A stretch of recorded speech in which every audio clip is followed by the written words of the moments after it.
Chapter 4. "I'll take you to the murder site, Gus," said Theo Hickerton, after Neil had left.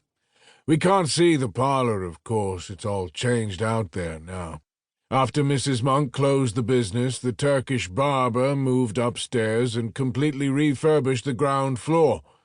He opened a nail bar and rejigged the staircases to access the barber shop through the nail bar.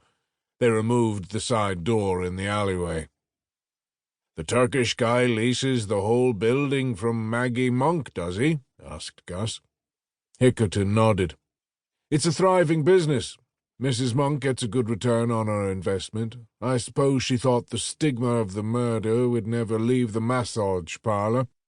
It was easier to find alternative premises elsewhere in the town. Her empire has expanded, despite the tragic murder." "So we understand. New places in Marlborough and Cirencester." "She has a branch of both Cleopatra's and Gentle Touch in Swindon, too, so where are they?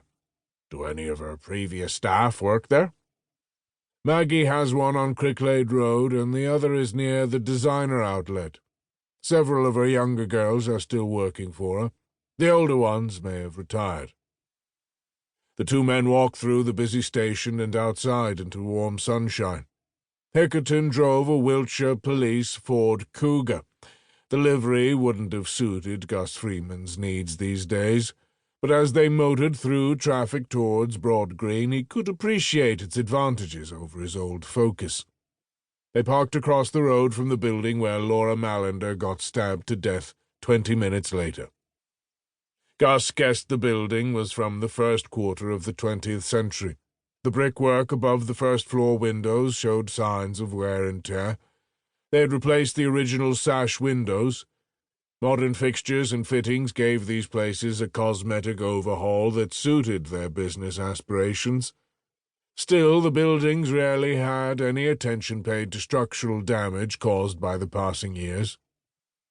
"It's hard to imagine what happened here 7 years ago, isn't it?" said Theo. "The world moves on. There's no trace of how the place looked."